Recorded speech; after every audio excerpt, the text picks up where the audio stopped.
Bismillahirrahmanirrahim. Assalamualaikum warahmatullahi wabarakatuh. Berjumpa kembali di channel Isal Abrar Misteri dalam kisah sejarah. Di video saya kali ini, saya akan membawakan kisah sejarah, yaitu tentang berdirinya Kerajaan Mataram Islam di era kepemimpinan Sultan Agung. Dan ini kisah part 2. Seperti apa kisahnya dan bagaimana jalan ceritanya, pokoknya jangan kemana-mana, tetap di channel Isal Abrar Misteri.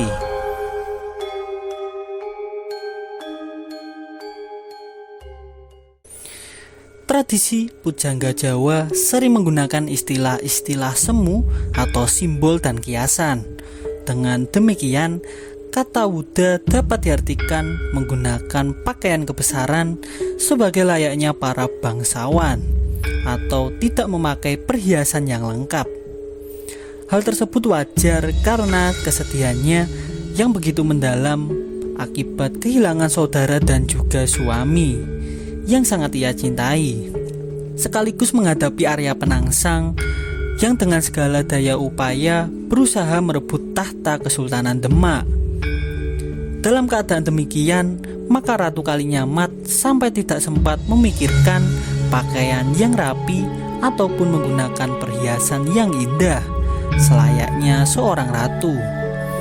Perhatiannya hanya tertuju pada cara membinasakan Arya Penangsang. Waktu Ratu Kalinyamat bertapa di Bukit Danaraja, maka datanglah utusan Pangeran Hadiwijaya, yaitu Ki Pemanahan. Ratu Kalinyamat mengatakan bahwa sepeninggalan Pangeran Hadiri, saudaranya kurang menaruh perhatian mengenai nasib Kesultanan Demak. Adiknya Pangeran Timur masih terlalu muda dan belum dapat diajak bermusyawarah. Kakaknya Pangeran Langgar dan pamannya Fatahillah juga kurang memperhatikan. Hanya adik iparnya yaitu Hadiwijaya yang terdekat, namun itu pun sudah mulai tampak menjauh.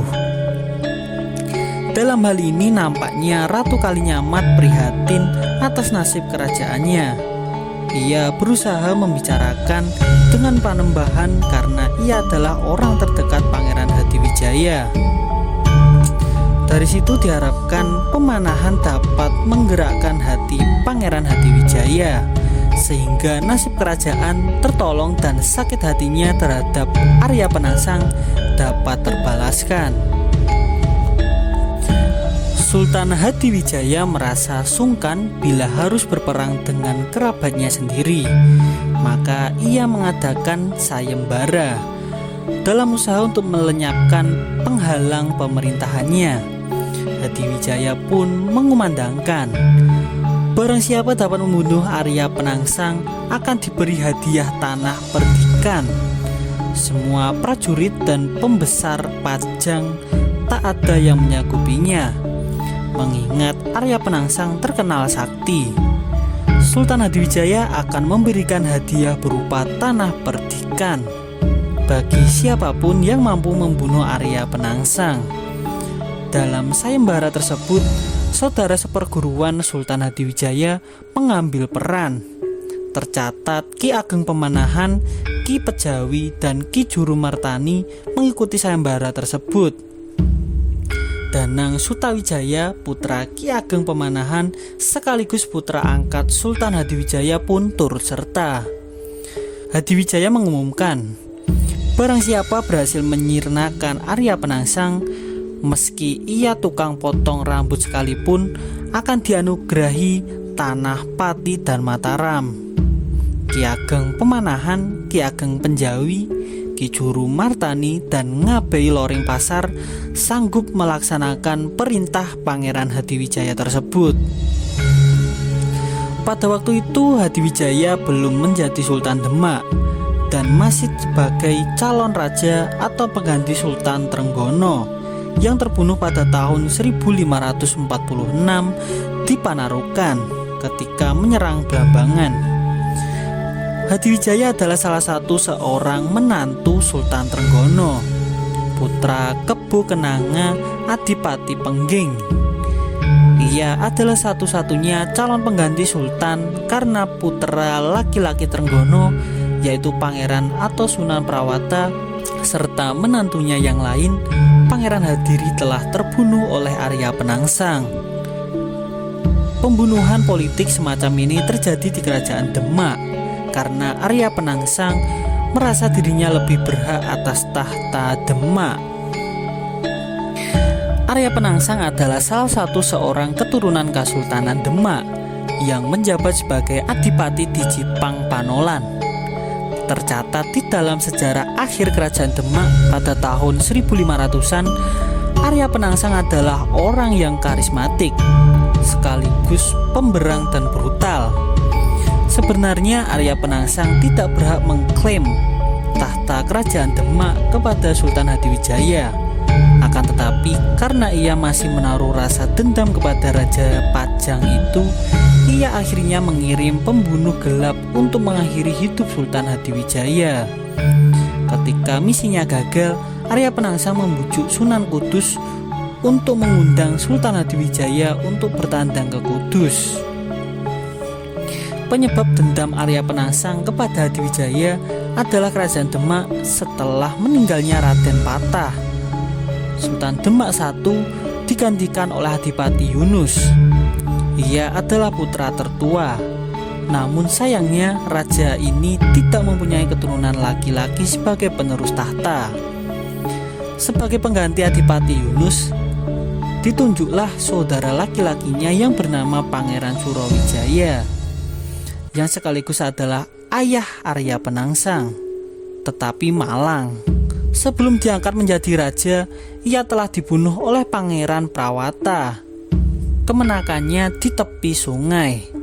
Pangeran Surawijaya di kemudian hari terkenal sebagai sebutan Pangeran Sedolapen. Arya Penangsang oleh karenanya merasa lebih berhak atas tahta Kesultanan Demak daripada Hadiwijaya. Selama Arya Penangsang masih hidup, Hadiwijaya merasa terancam jiwanya. Sebab itu bagaimanapun Arya Penangsang harus disingkirkan. Arya Penangsang dan Sunan Kudus adalah dalang yang telah merencanakan pembunuhan Hadiwijaya. Atas permintaan Arya Penangsang, suatu hari Sunan Kudus mengundang Pangeran Hadiwijaya ke Kudus dengan dalih akan membicarakan masalah ilmu sejati. Menyambut undangan tersebut, Pangeran Hadiwijaya memerintahkan untuk mempersiapkan prajurit dengan persenjataan lengkap. Ia berangkat ke Kudus disertai Ki Pemanahan, Ki Penjawi, dan Danang Sutawijaya, putra Pemanahan yang telah diangkat menjadi putra sulung Hadiwijaya dan bergelar Raden Ngabei Loreng Pasar atau Sutawijaya. Sunan Kudus mengundang Sultan Hadiwijaya ke Kudus untuk mendinginkan suasana. Namun pada pertemuan itu terjadi perang mulut antara Arya Penangsang dan Sultan Hadiwijaya. Mereka lalu saling menghunus keris. Sunan Kudus kemudian berteriak, "Apa-apaan kalian? Penangsang, cepat sarungkan senjatamu dan masalahmu akan segera selesai." Lalu Arya Penangsang mematuhi perintah Sunan Kudus. Ia lalu menyarungkan kembali kerisnya yang bernama Setan Kober. Setelah itu Ki Juru Martani ternyata menyeberang sungai untuk memotong telinga tukang rambut sekaligus perawat Gagak Rimang, kuda milik Arya Penangsang. Ia lalu menulis surat yang berisi tantangan untuk berduel kepada Arya Penangsang. Arya Penangsang yang sedang menyelesaikan puasa selama 40 hari akhirnya terprovokasi dengan surat tantangan tersebut. Ia pun bergegas menunggangi kudanya Gagak Rimang ke arah sungai dengan kondisi tubuh yang belum fit, diikuti oleh para prajuritnya. Sementara itu Raden Ngabei Loreng Pasar menantang Arya Penangsang dari seberang sungai sambil menaiki kuda betina yang sedang dalam musim kawin. Arya Penangsang menjadi tidak terkendali, yang justru menyeberang sungai Bengawan Solo. Ketika hendak menaiki tebing sungai, Gagak Rimang menjadi semakin tidak terkendali, sehingga Arya Penangsang pun sibuk mengendalikan kudanya. Saat itu Raden Ngabehi Loring Pasar menombak Arya Penangsang dengan tombaknya yang bernama Kiai Pleret, sehingga usus Arya Penangsang terburai keluar. Arya Penangsang pun terluka dan terjatuh dari kudanya. Namun ia segera menyarungkan ususnya yang terbuntai itu pada gagang kerisnya. Selanjutnya Arya Penangsang berkelahi dengan Raden Ngabehi Loring Pasar. Melihat Sutawijaya terdesak, Ki Juru Martani berteriak, "Arya Penangsang, bunuh saja Ngabehi Loring Pasar." Dan kisah ini pun bersambung.